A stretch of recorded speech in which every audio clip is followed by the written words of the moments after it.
오늘 양구 말씀은 1장 19절에서 마지막 절까지 교독하고 말씀을 보도록 하죠.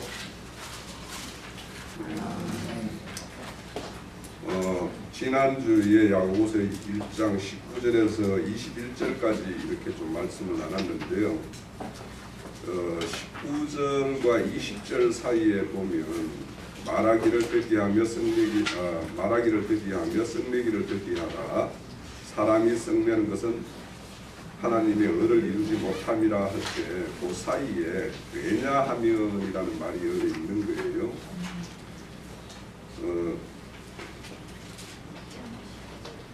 그리고 그럼 지난주에 저희 증거 내용이 21절에 모든 더러운 것과 넘치는 악을 버리라, 그런 말씀에 대해서 말씀을 나눴고, 마음에 심어진 말씀을 온유함으로 받아라는 말까지 여기까지 이제 증거를 했는데, 제가 하나 고백할 게 있습니다. 사실은 이제 제가 작년인가요? 사실 야고보서를 보면서 그걸 제가 굉장히 도전을 받았던 말씀이 바로 1장 22절이에요. 너희는 말을 행하는 자가 되고 듣기만 하는 자는 자기를 속이는 자라고 말을 해요. 그래서 제가 예전에 이제 뭔가 우리 그 교회의 지체들 같은 경우에 오랫도록 그 형제님의 어떤 가르침을 받았기 때문에 우리가 다 말씀을 가진 자들이 되었는데, 이렇게 듣기만 하고 계속 있으면 어쩌냐라는 생각이 들어서 사실은 제가 뭔가 전도를 좀 나가봐야 되겠다라고 그런 생각을 했던 거예요. 사실은 이 말씀 구절 때문에.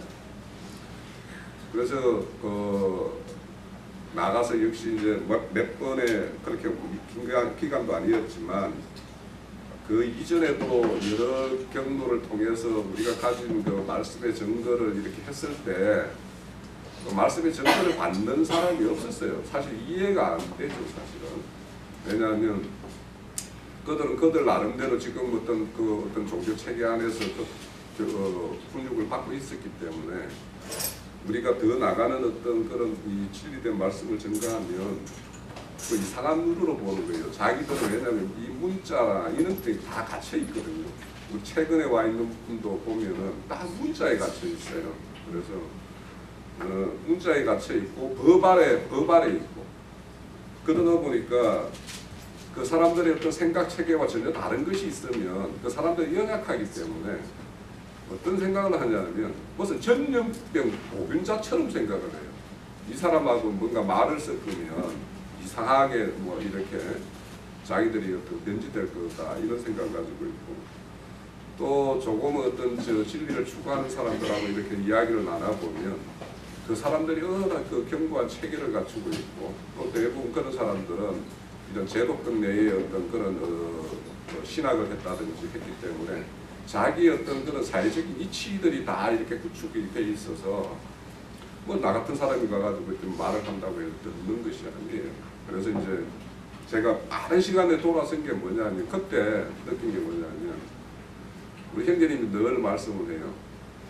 바벨론 성이 무너져서 그들이 그 사람들을 불러낼 때, 누군가 가서 나팔을 불 때 그 사람들이 어디로 갈 것인가, 어딘가 갈 때 처소가 있어야 될 거 아니에요. 가서 어딘가 가서 교회를 이루어야 될 곳이 있어야 될 거 아니에요. 그래서 그때 이제 제가 느꼈던 거는 뭐냐면, 이렇게 뭔가 진리의 어떤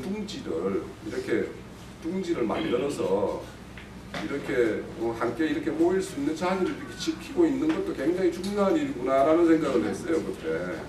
그래서 누군가가 다들 우리가 이제 그 복음을 전하는 것들은 당연히 여기도 보면은 말씀을 행하는 자가 되라고 하는데, 우리 하나님께서 이제 주님이 이 땅에 오셔서 마지막으로 우리에게 부탁한 게 뭐예요? 복음 전파잖아요.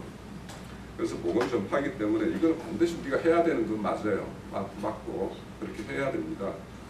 그렇지만 이제 그것도 중요하고, 이런 우리가 그 어떤 진리 터전을 잘 이렇게 건축해서 그 사람들이 언제든지 오더라도 그들과 함께 교회를 이룰 수 있는 이런 전을 이렇게 이루고 있는 것도 참 중요하다. 그래서 이제 제가 빠르게 이제 이렇게 좀 전화를 했던 거예요, 사실은. 그래서 사실은 이 말이 저는 굉장히 저한테 굉장히 부담이 왔었어요. 이 말들이.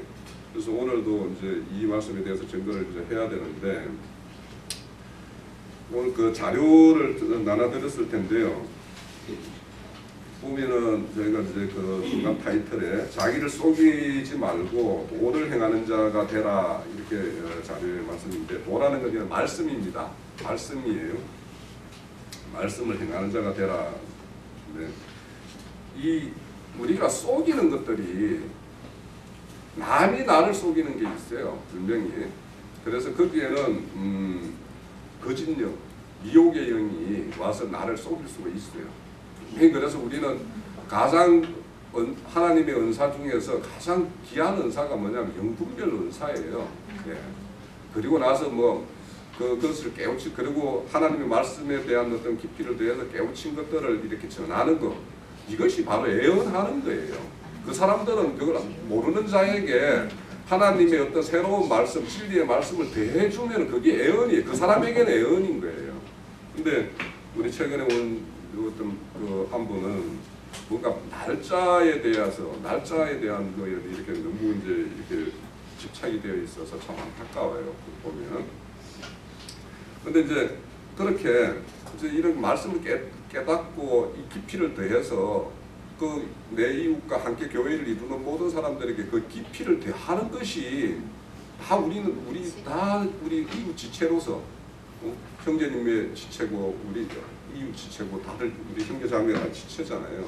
스스로 이렇게 뭔가 생활 속에서나 말씀을 추구하는 가운데서 깨달은 것들이 있으면 이것들이 다 이렇게 교회의 자리에서 이게 서로 전람이 되어서 서로 취할 것 취하고 잘못된 게 있으면 교정하고 바르게 가서 우리가 그래서 교회를 이루는 거거든요.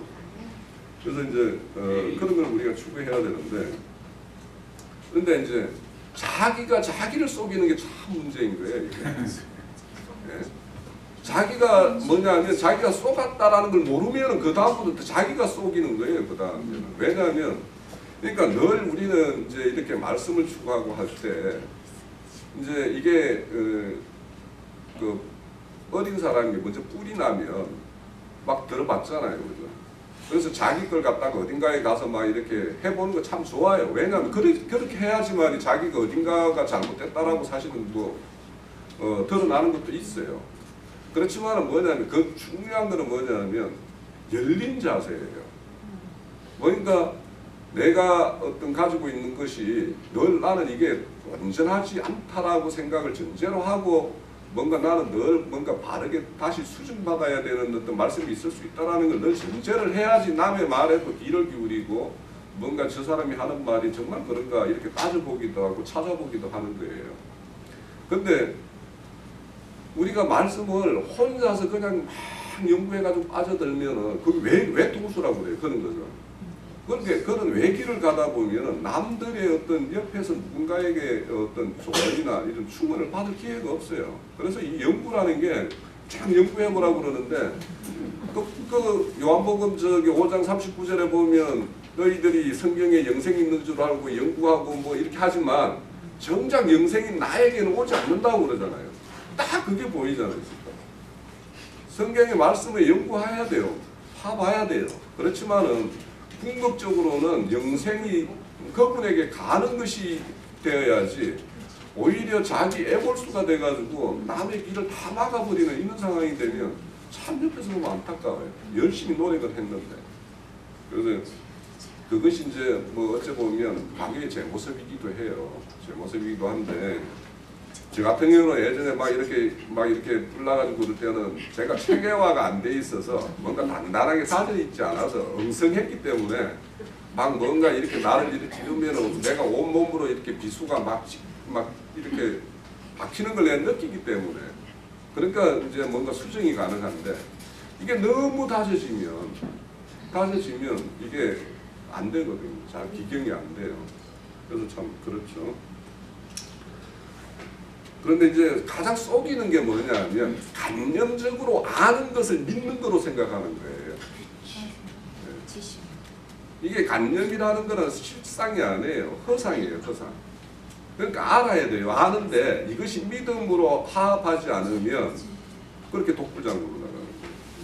그러니까 믿음으로 내가 나아가고 믿음으로 내가 견고하게 이렇게 주님이 주는 어떤 그 말씀 위에 서면 늘 말씀이 나를 이끌어가기 때문에 더 넓은 지경으로 이렇게 이끌지, 그분이 막 어떤 거에 딱 틀 가운데로 가두는 분이 아니에요.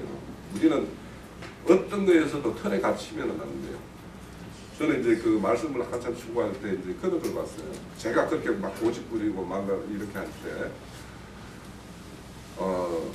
그게 이제 꿈 비슷하게 봤는데, 제가 막 무슨 이 자라등 같이, 자라등 속에 막 이렇게 갇힌 것 같은 그걸 내가 봤어요. 그래가지고 왜 내가 이 자라등 같은 이 뭔가 단단한 껍질 속에서 내가 이렇게 그 안에서 이렇게 완전히 사로잡혀 있는 그런 웅크린 이런 상태가 되었나라는 게 이제 제가 그걸 뭐 환상이 꿈인지 뭐 이렇게 봤어요. 그러면서 이제 거기 있으니까 답답하잖아요. 그 뭔가를 막 덮어 쓰는 어떤 그런 게.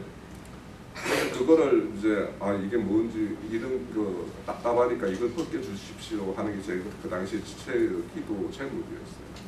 그러니까 어느 순간에 그게 이제 등이 쫙 갈라지면서 이제 그런 걸 좀 봤는데, 우리는 무언가에 갇히면은 안 돼요. 갇혀서는 그 사람이 어떤 하나님의 어떤 넓고 강한 어떤 그 말씀적인 어떤 지경을 우리는 마음껏 누리고, 그래서 거기 우리 다른 말로 말하면 충만인데, 그렇게 마음껏 누려야 되는데 어떤 거에 흡수한데 가가지고 딱 여기가 다 이게 진리인 거냐 하면은 사람들이 거기에 꽁절해져요. 그러니까 가만히 보면은 되게 좁은 데에서 뭔가 이렇게 오목조목 하는 것 같은 이런 느낌이 들잖아요. 그래서 우리가 간접적으로 아는 걸 믿는 거다라고 생각하는 거, 이것이 가장 심각하다. 네. 그리고 여기 보면은 행하는 자가 되라고 그러는데요. 행하는 자라는 것은 믿음이라는 말에는 믿는다라는 것과 충성이라는 말이 똑같은 단어예요. 네? 믿는다고 하면서 충성하지 뭔가의 말씀이나 이런 거에 대해서 충성하지 않으면서 믿는다라는 건 헛소리인 거예요. 그러니까 왜 이게 믿음이라는 말과 충성이라는 말이 이렇게 두 개가 딱 같은 단어에 이렇게 묶여 있는지 우리는 심각하게 생각을 해봐야 돼요.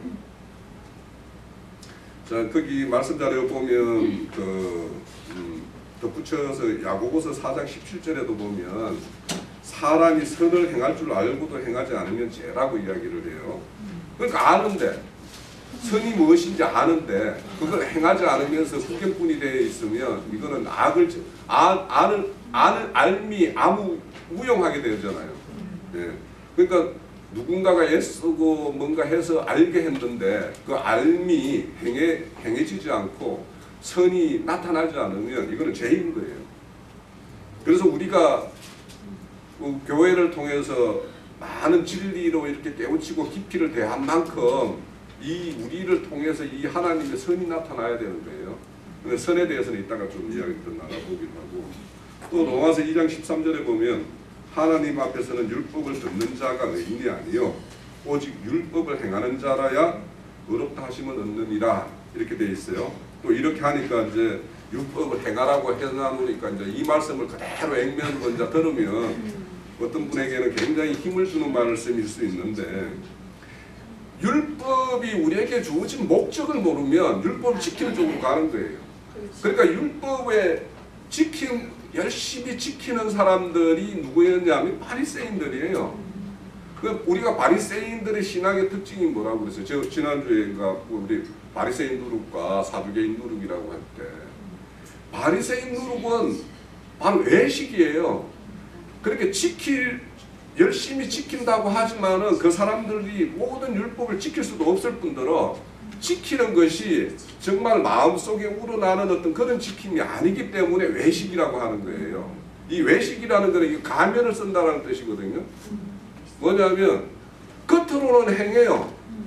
그 모양으로 행하는 것 같지만 속으로는 그게 전혀 순종도 안 되면서 그걸 행한단 말이에요. 그러니까 겉과 속이 다르기 때문에 가면을 썼다라고 뜻이에요. 이게 그렇게 해요. 그래서 왜냐하면 그래서 이렇게 율법이 주어진 거는 처음에 율법이 왜 주어졌어요? 이 출애굽한 이스라엘 백성들이 가나안 땅에 들어오자마자 하나님의 어떤 그 출애굽할 때 애굽에서 열재앙이라는 걸 하나님의 권능으로 이렇게 베푸는 걸 봤어요. 그죠? 목도한 사람들이잖아요. 봤고 또 나와서 이렇게 맞이한 게 뭐냐면 처음에 홍해죠.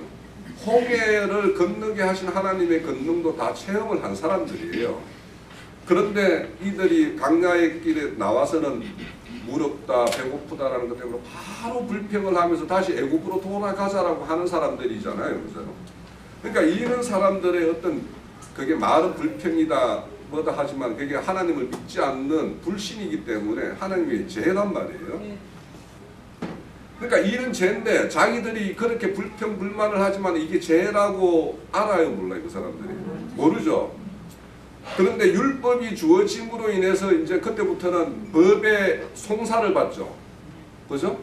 그러니까 유대인들이 이스라엘이 출애굽해서 그들이 어떤 실상이 하나님으로 볼 때는 하나님에 전혀 합당치 않은 죄인임에도 불구하고 법이었기 때문에 이 사람들이 스스로 죄인지를 몰라요. 그래서 너희 스스로의 모습, 실상을 다 드러내기 위해서 그래서 법을 준 거예요. 그죠? 자, 예를 하나 들게요.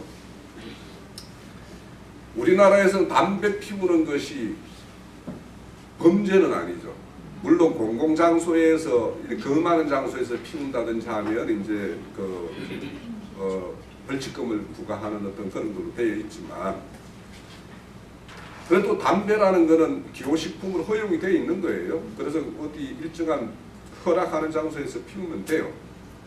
근데 마약이라는 거는 어디에서라도 허용되지 않는 거죠. 그죠?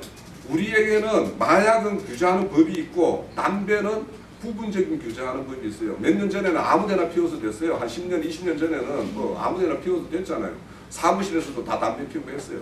근데 지금은 사무실에서 안 피우면 안 된다라는 게 왜요? 법이 생겼죠. 법이 생김으로써 사무실에서 피우면 범죄자가 되는 거예요. 이와 같아요.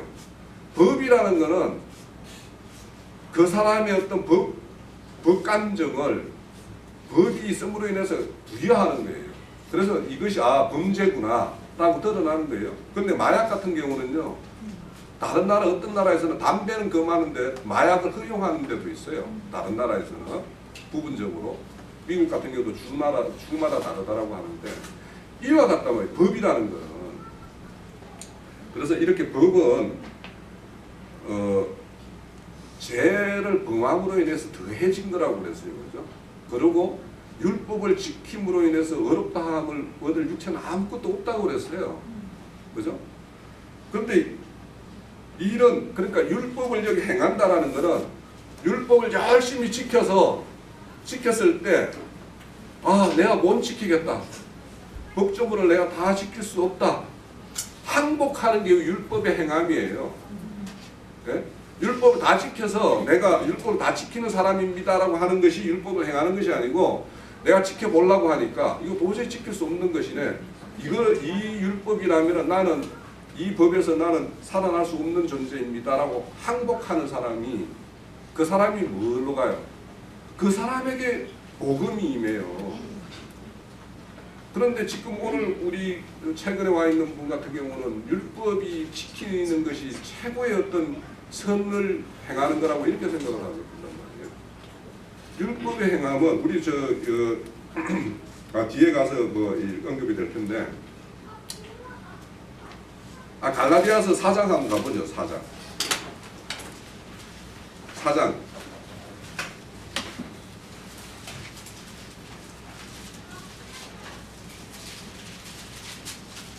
4장 1절에 보면 내가 또 말하노니 유업을 이을 자는 모든 것의 주인이나 어렸을 동안에는 누가 다름이 없어서 그 아버지가 정한 때까지 후견인과 신식이 안에 있나니 이와 같이 우리도 어렸을 때에는 이 세상에 초등학교 나이에 있어서 종들을 하였더니 때가 참에 하나님의 그 아들을 통해서 여자에게 나게 하시고 율법 아래 나게 하신 것은 율법 아래 있는 자들을 속량하시고 우리로 아들의 명분을 얻게 하려 하심이라. 예, 여기 보면 우리가 주인이죠. 하나님의 아들이에요.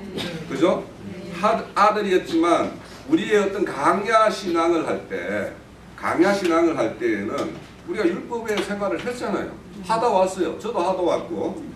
그렇지만 그거는 내가 어렸을 때니까, 신앙적으로 어렸을 때니까 내가 그 율법의 종노릇을 하다가 왔어요.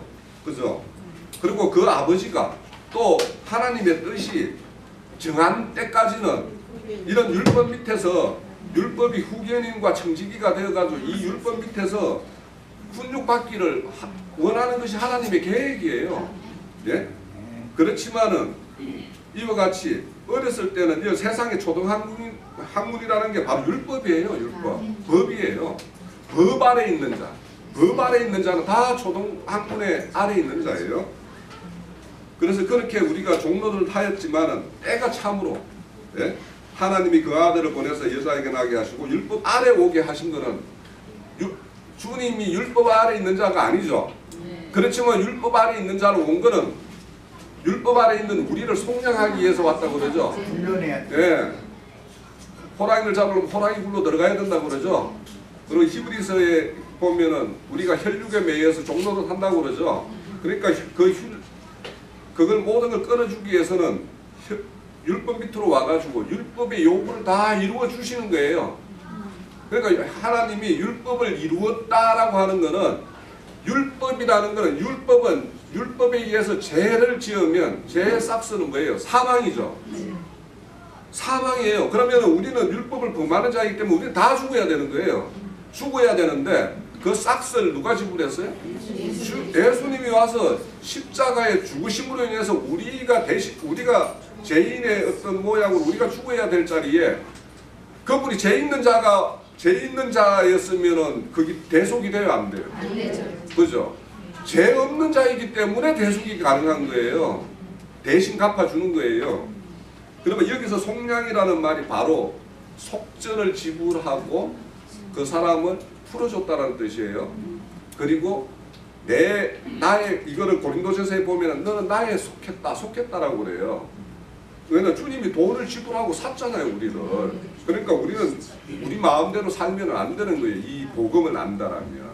주인이 엄연히 있는데, 자, 이렇게 율법이라는 거는 이렇게 해서 주어진 거예요.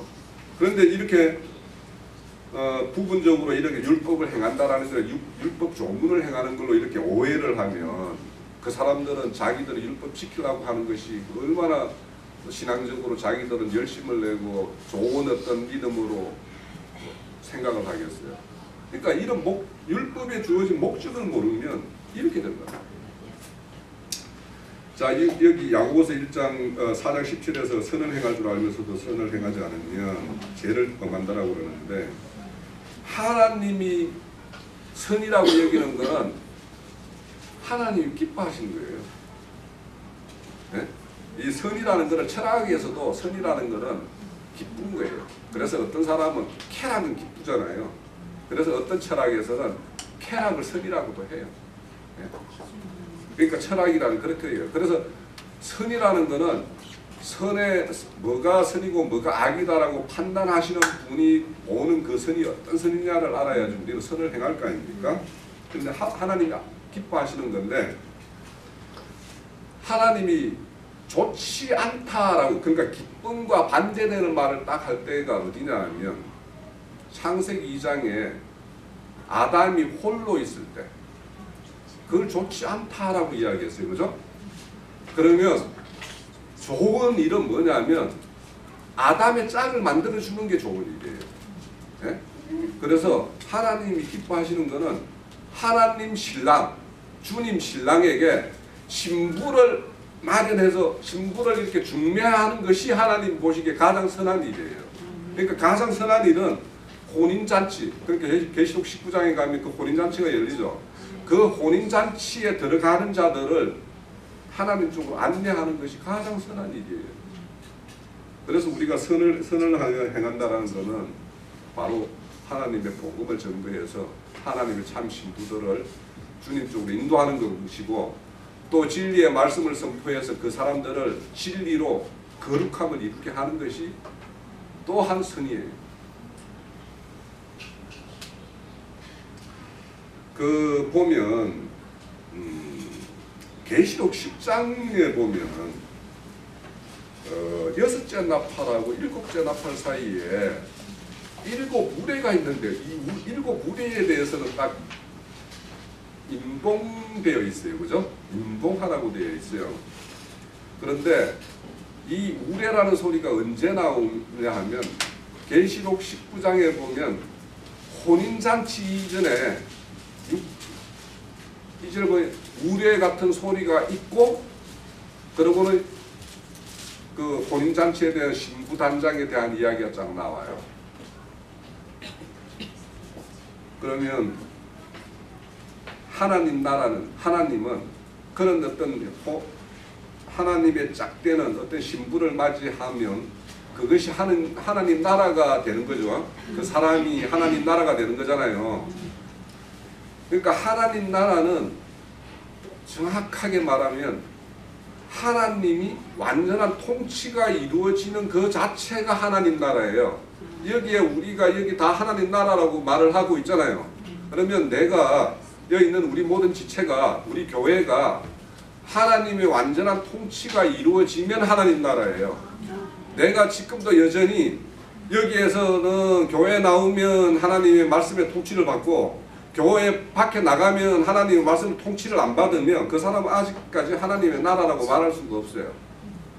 여기서 바로 행함이라는 걸 말하는 거는, 야고보의 형제가 자꾸 행함이라고 말하는 거는 이중살림 하지 말으라는 얘기예요. 하나님과 있을 때는 하나님의 말씀을 듣는 것 같고, 하나님의 교회 밖에 나가면 하나님과 전혀 상관없는 사람처럼 사는 거. 여기 보면은 뒤에 나오는 뒷구절에 나오겠네요. 거울을 보는 것 같이 한다라는 말을 하죠. 거울 보고 있을 때는 자기 얼굴을 봐요. 네? 그렇지만 거울 하루 종일 거울만 보고 있으면 그거 미친놈이죠. 그죠? 그런 신앙을 하면 안 된다라는 거예요. 그러니까 내가 교회와 이렇게 말씀 가운데 어떤 교회 지체들과 이렇게 이루어 있을 때는 하나님 사람처럼 뭔가를 하고, 여기 나가면 하나님과 전혀 상관없는 사람처럼 이렇게 살면 안 된다는 거예요. 그래서 이렇게 하나님이 완전한 통치가 이루어지는 그 사람이 하나님 나라이고, 그 사람이 어떤 사람이냐면 하나님의 말씀에 의해서 영혼이 씻겨 있는 사람이고, 또 하나님의 형상과 모양으로 덧입은 사람이다라고 이야기를 해요. 우리는 그렇게 속과 겉이 하나님의 형상과 모양으로 잘 지어져 있는 겉과 속이 이렇게 일치되는 어떤 이런 신앙을 해야지. 우리 신부단장이라는 게 바로 이런 겁니다. 그러니까 내 어떤 겉으로 드러나는 것과 내 생각이 잘 이렇게 하나로 이렇게 일치되느냐 다르냐, 이런 걸 모습을 보면서 내가 아직도 이렇게 괴리감이 있으면 아직도 신부단장 할 거리가 발견되는 것은 또 좋은 일이에요. 우리는 다 그 문둥복균자잖아요. 문둥병의 복균자였어요. 우리가 다. 그러니까 진리 말씀에 의해서 뭔가 내 속에 있는 그런 병균, 문둥병, 복균들이 다 드러나야지. 그 문둥병 치료할 때 보면은 뭐 온몸에 문둥병이 다 이렇게 퍼졌을 때 정함이 이제 있다라고 이야기하잖아요. 그죠? 왜냐하면 그게 왜 드러나야 되니까. 문둥병이 속에 조금 드러나고 속에 그대로 있으면 언젠가는 그게 또 드러나야 되니까. 그러면 일부 드러났을 때는 온전하다고 할 수가 없는 거예요. 그래서 우리가 문둥병 치료도 그렇게 이야기를 하는 거예요. 자, 이렇게 내가 그 말씀해 보면 하나님이 주님의 어떤 세례를 베푸는 모습 보고 내 기뻐하는 자다라고 이야기를 해요. 그죠? 그러면 그 세례라는 게 이루어질 때 보면은 물 세례가 있고 성령 세례를 받잖아요. 이 성령 세례를 받아야지. 우리 오늘 말씀해 보면 24절, 야고보서 1장 24절에 보면 자유하는 온전한 율법이라고 말하죠. 네? 자유하는 온전한 율법이라는 것은 율법의 주관자가 법의 주관자하고 나하고 하나로 이렇게 뚱뚱 뭉치면은 완벽할 거 아닙니까? 그죠? 그러니까 우리가 부분적으로 어떤 육신의 어떤 생각이 아직도 남아있기 때문에 온전히 연합은 안 돼 있을 수 있어요. 그렇지만 그래서 그 온전함을 이루기 위해서는 그 안에 사이에 그 불순물들이 다 제거돼야지 온전한 연합을 이루겠죠. 그 이루는 작업들이 우리 신앙생활이에요. 근데 그렇게 온전한 연합을 이룬 사람이라면 그 사람이 하는 말이 하나님의 법인 거예요. 그죠? 여러분들이 우리 여기 형제자매들이 나는 하나님의 성령과 완전히 연합을 이뤘다. 그러면 여러분들이 말하는 것이 바로 법이에요. 그래서 뭐하면 너희들이 이 땅에서 죄를 사하면 사해질 것이고 그 정도 되는 거예요. 근데 이제 우리 스스로가 아직까지 그런 육신의 어떤 것들에 아직까지 남아 있으니까 완전한 연합이 아니죠. 그러니까 내 말이 법이다, 내 말이 하나님의 법이다 말할 수는 없어요. 그렇지만은 우리가 그런 것들을 이루어야 돼요. 그리고 우리 하나님을 영접하면 하나님의 아들과 딸이라고 그러잖아요. 그죠? 하나님의 자녀라고 그러죠. 그런데 우리 스스로가 지금 하나님의 자녀처럼 그런 그 느낌이 있나요? 그렇게 내가 하나님의 이 우주 만물을 창조한 그 하나님의 자녀라고 그러는데 그는 건세가 나한테 있다라고 내 스스로의 어떤 그런 자존감을 이렇게 부여하고 사나요? 우리 살아야 돼요. 그런데 내가 그렇게 못하잖아요. 지금 그런 건세에 있는 것 같지 않잖아요. 그렇다면 내 어떤 생각과 이런 어떤 말씀과의 어떤 괴리감을 좀 깊게 생각하면서 내가 아직까지 하나님의 어떤 자녀로서, 자녀라면 그건 건세가 있다고 그랬는데 내가 아직까지 그런 하나님의 건세로서 내가 이 세상을 살지 못하고 이 세상을 밟지 못하고 세상의 어떤 거에 어떤 승리를 이루지 못한다라면 내 신앙의 수준이 아직까지 이렇게 많은 부분에서 정지를 이루어야 될 부분이 있다라고 생각을 해야 돼요. 그러니까 우리가 늘 하나님의 이 나라는 말에 있지 않고 능력에 있다고 그러잖아요. 그죠? 그 능력이라는 거는 세상을 밟는 능력이에요. 네? 내가 세상을 떠나서 하나님의 어떤 말씀 세계에서 그거에 의해서 나는 내 이끌리는 삶을 내가 살아가야 된다, 산다. 이렇게 했을 때 하나님의 능력이, 그게 능력인 거예요. 그것이 되어지면 이 작은 문제 알콩달콩 하지 않아요. 그냥 웃으면서 넘어갈 수도 있어요. 애지간한 일이. 그러니까 하나님의 말씀이 능하면, 능력이 임하면 주님이 이 땅에 오셔서 다 섬기다 가셨죠. 섬기는 삶도 살 수 있어요. 그것이 말씀의 능력이에요. 네? 우리는 지금 어떤 한 면에서 보면은 절대 져지 않으려고, 이기려고, 어떤 면에서는. 그러니까 어떤 면에서는 꼭 이겨야 되는 게 있고, 어떤 면에서는 져주는 게 이기는 것이 있어요. 네. 자, 모세의 율법에 대해서는 이제 대략의 말씀을 드렸으니까 넘어가고요.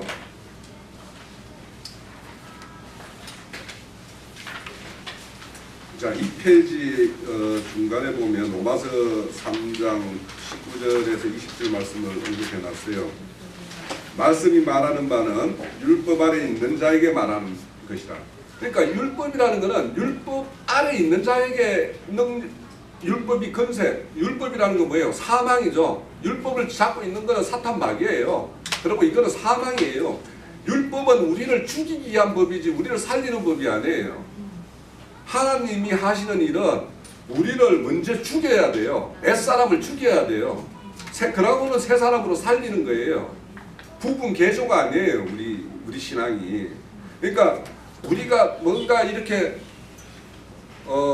늘 이렇게 속 사람이 막 날로 새로워야 된다, 막 뭔가 거듭날 막 이렇게 다듬어야 된다 이렇게 말하는 사람들은 이거 뭐냐면 신앙이 개조하는 신앙이에요.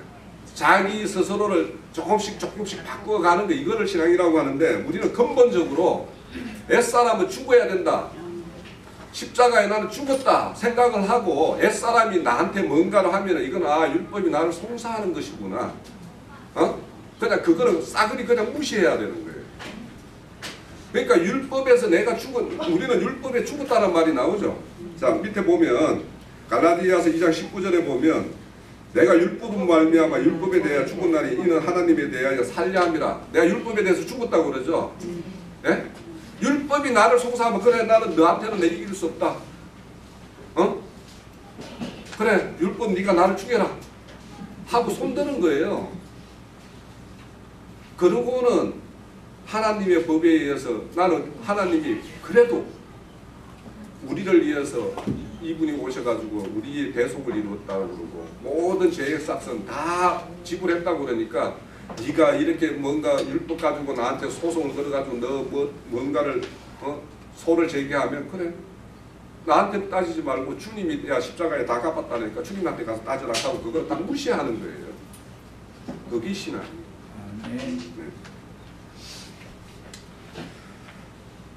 자, 우리가 하나님에 대해서 산다라는 걸 갈라디아서 20장에 보면 하나님의 아들을 믿는 믿음 안에 산다라는 거예요.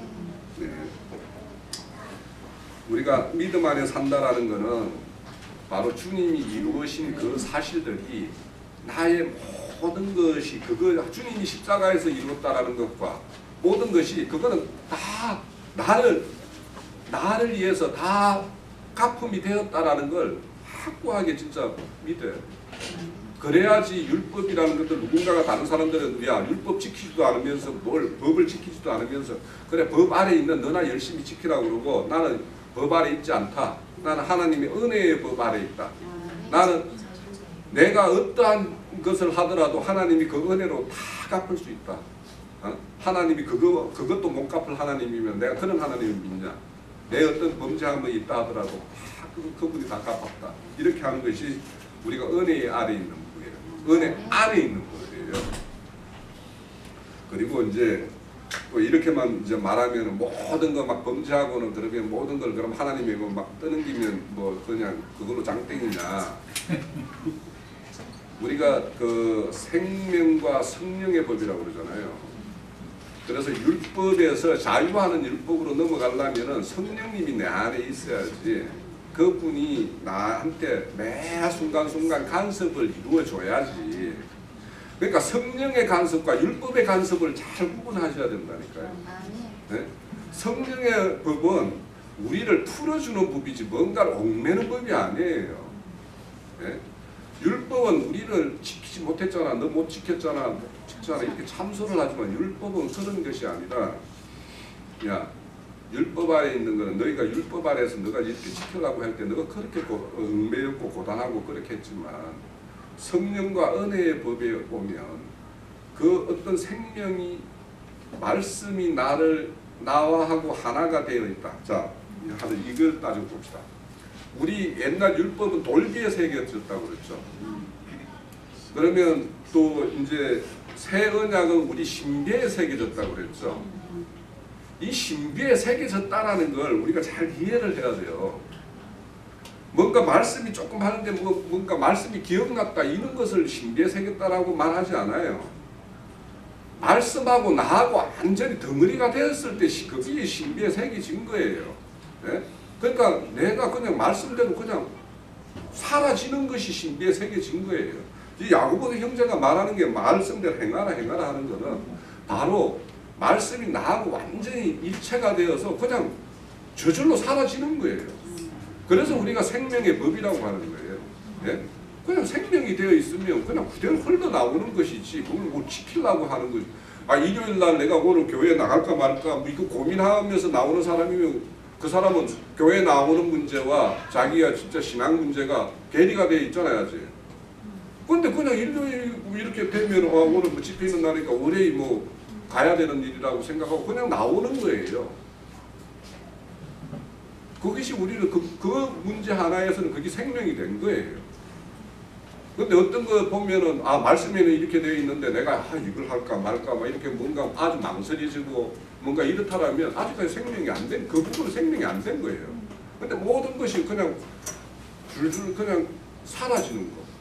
이것이 신비에 새겨졌다라는 거예요. 그러니까 우리가 뭐 말은 이렇게 신비에 새겨졌다라고 신비에 있는 말씀이라고 말하면 새겨야 돼요. 새겨. 그래서 우리 형제님은 늘 인친다고 말을 하는데 인친다라는 것은 우리 심중에서 그냥 이게 녹아서 우리의 어떤 마음을 완전히 이거에 의해서 포로가 돼야 되는 말씀에. 자, 아까 말씀을 드렸고, 율법은 정죄하는 법이에요. 우리 옛사람을 죽이기 위한 법이지 우리를 살리는 법이 아니에요. 그러면 이제 우리가 살리는 법이라는 것은 성령의 법이고 생명의 법인데, 거기까지 가기 위해서는 이제 이 여정이 필요한데, 우리가 갈라디아서는 아까 4장은 봤고요. 로마서 8장을 볼게요. 2페이지 밑에 단에 율법이 육신으로 말미암아 연약하여 할 수 없는 그것을 하나님은 하시나니 곧 죄로 말미암아 자기 아들의 죄 있는 육신의 모양으로 보내어 육신의 죄를 정하사 육신을 따르지 않고 그 영을 따라 행하는 이에게 율법의 요구를 이루어지게 하려 하신다. 그러니까 율법의 요구라는 건 아까 죄의 삭시 사망이라고 그랬죠. 그걸 주님께서 이루어 줬어요.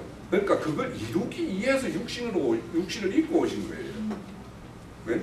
그러니까 그것을 다 이루었기 때문에 다시 오시는 그 주님 이름으로 오시는 성령은 육신을 입고 올 이유가 없는 거예요. 다 이루었기 때문에. 그래서 우리에게 왔고 그분이 나 안에 와서 신비에 그분이 주장을 하고 있으면 이것이 신비에 새겨진 어떤 말씀이라고 하는 거예요.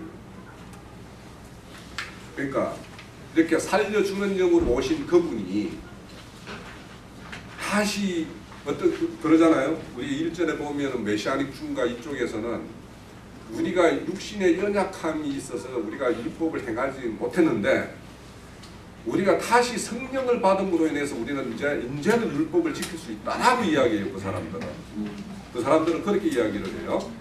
아마 안식교의 분들도 우리가 성령 없을 때는 못 지켰는데 성령이 왔기 때문에 우리가 율법을 지킬 수 있다라고 생각을 해요. 그러면 우리 갈라디아서 내가 그저께 토론회도 있지만 주님이 이 땅에 오셔서 십자가로 무너뜨린 것이 뭐냐면 율법이에요. 어떻게 그거는 뭐냐면 율법을 어떻게 무너뜨렸냐면 그 율법을 완성시켜서 모든 요구를 이루어 주심으로 인해서 완성을 시켜버렸단 말이에요. 그래서 이제는 율법을 우리를 주장하면 안 되는 거란 말이에요. 그래서 율법 밑에 있는 그들을 속량했다라고 이야기한단 말이에요. 그러면 이렇게 이루어서 살려주는 영으로 오신 그분이 다시 그 죽이는 그 율법을 옛사람을 죽이기 위해서 온 그 법이 율법인데 그 율법을 지키라고 하겠어요? 그건 말이 안 되는 거잖아요.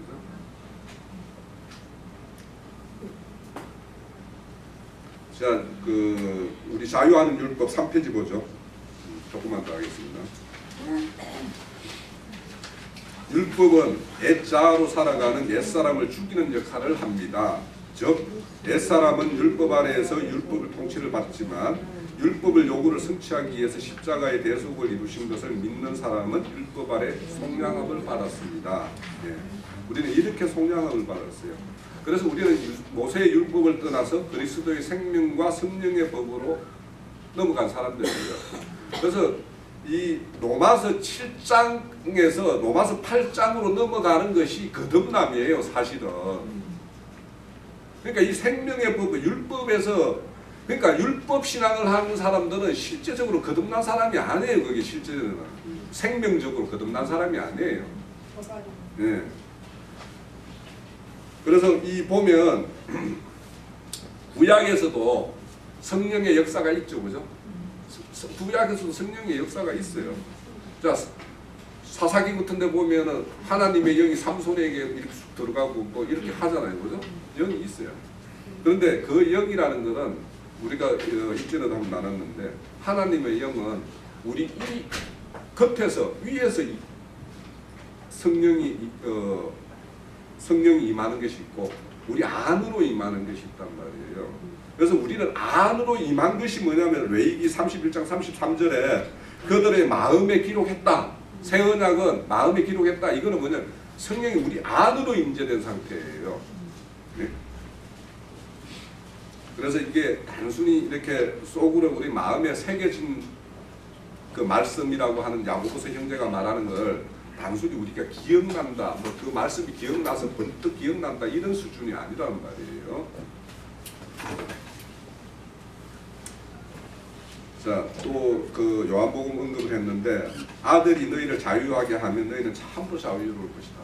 주님은 우리에게 이 자유를 주기 위해서 오셨어요. 네. 그런데 이 자유를 누리지 못하면 여전히 모세 율법에 갇혀 있으면 그 사람들은 하나님의 주님이 이 땅에 오셔서 죽으심을 완전히 헛되게 하는 거죠. 그런 신앙을 뭐냐? 망령된 신앙이라고 합니다. 자, 그런데 이제 이렇게 성령의 간섭이 일어나면, 이 자유의 율법이 일어나면 사람들이 흔히 인간적인 어떤 윤리 도덕적으로 흠결없는 사람으로 만드는 것처럼 생각을 해요. 그렇지가 않아요. 자, 아까 잠깐 언급을 했었는데 사사기에 삼손에게 하나님의 영이 쫙 들어가면 30명을 때려 죽이고 1000명을 죽이는 역사가 일어나요. 네? 물론 그들이 거짓되니까 삼손에 죽였지만 이게 사람의 눈으로 보면 어떻게 하나님이 영이 임했는데 막 사람을 죽이는 걸로 나타나느냐 이렇게 이야기할 수 있잖아요. 그죠? 또 사무엘 하 24장에 보면 그 다윗이 인구조사를 해요. 그때 뭐냐면 하나님의 영이 다윗을 감동시켜서 인구조사를 하게 했다라고 해요. 그러고는 7만 명이 죽어요. 그죠? 그런데 그게 왜 그러냐? 하나님이 이스라엘의 악함을 보고 그들을 심판하기 위해서 다윗에게 인구조사를 시켜가지고 인구조사한 그 명목으로 전염병을 줘가지고 7만 명을 죽이잖아요. 그러니까 하나님의 영이 임하면 인간적으로 세상적인 어떤 가치문으로 볼 때 굉장히 윤리 도덕적인 어떤 뭔가 이런 그 삶을 이렇게 끌어내는 사람이 된다 이렇게 오해하면 안 되는 거예요. 하나님의 은은 때로는 인간의 눈으로 보면 굉장히 불의해 보일 수도 있어요.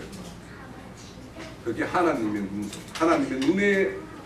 관점에서는 그게 합당하지만 인간의 눈으로 보면 오히려 뭔가 하나님이 뭐 이렇게 하시나 이렇게 할 수도 있어요.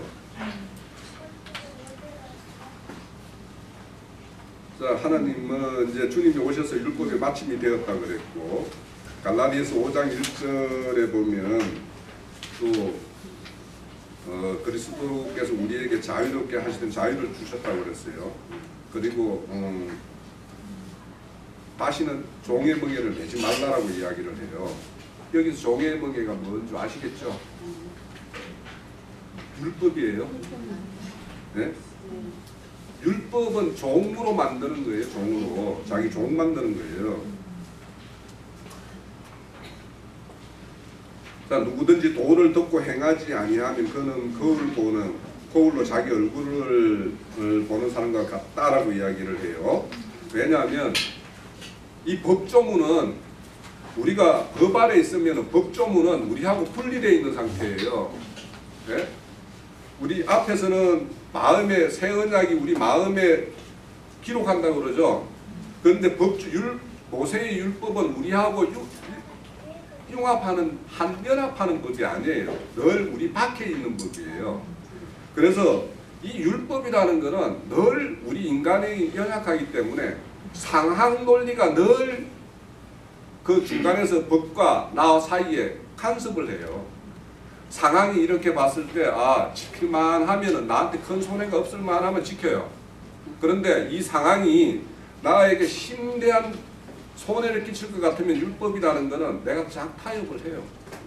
세상법도 우리가 그렇잖아요. 우리 세상법이나 율법이나 법이라는 것은 내가 지킬만 할 때는 문제없이 지켜요. 그렇지만 이것이 나에게 이해가 된다든지 남이 안 본다든지 이 상황이 나에게 심대한 뭔가 이해가 되면 그 법을 내가 무시하거나 법하고 타협을 해요. 이것이 바로 거울처럼 보는 그런 사람이에요. 도를. 네?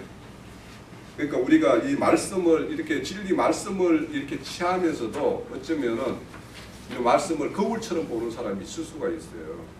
그러니까 내가 그렇게 거울처럼 보면 내 어떤 생활과 말씀이 하나로 이렇게 융합되어 있지 않고 분리된 신앙을 하게 되어 있어요. 그러면 그런 사람은 아, 야곱의 형제가 거울을 보는 사람과 같다라고 그랬는데 내가 혹시 거울만 보는 사람이 아니냐. 이 자유하는 율법이라는 거는, 그러니까 어제 그렇게 질문을 보니까 자유하는 율법은 자기가 해석을 해서 뭐 해석되는 대로 이렇게 지키면 되는 게 뭐 자유의 법이라고 이렇게 말을 하던데, 자유의 법이라는 게 훨씬 엄격한 법이에요. 네. 그러니까 자유의 법 체계 안에 들어간다라는 게 무슨 그렇게 쉽고 녹록한 게 아니라는 거예요. 자, 그래서 우리가 이렇게 하나님의 말씀을 취할 때 뭔가 이렇게 편협되게 자기 어떤 이해 범위 내에서 모든 것을 이해하고 그렇게 이해되는 만큼만 내가 이렇게 따르겠다라는 것은 사실 어쩔 수 없어요. 우리도 말씀을 이렇게 추구하고 하지만 자기가 말씀이 이해되는 범위까지 따라갈 수밖에 없어요. 그걸 오버하는 걸 하다 보면 반드시 탈이 나거든요. 그런데 이해하는 만큼 따라가는 건 어쩔 수 없는데, 그것이 뭐냐면 내 인간적인 어떤 이해 범위, 이해 수준으로 법 해석을 하고 법을 적용하면 그건 반드시 인본주의로 가야지 신본주의가 안 된단 말이에요.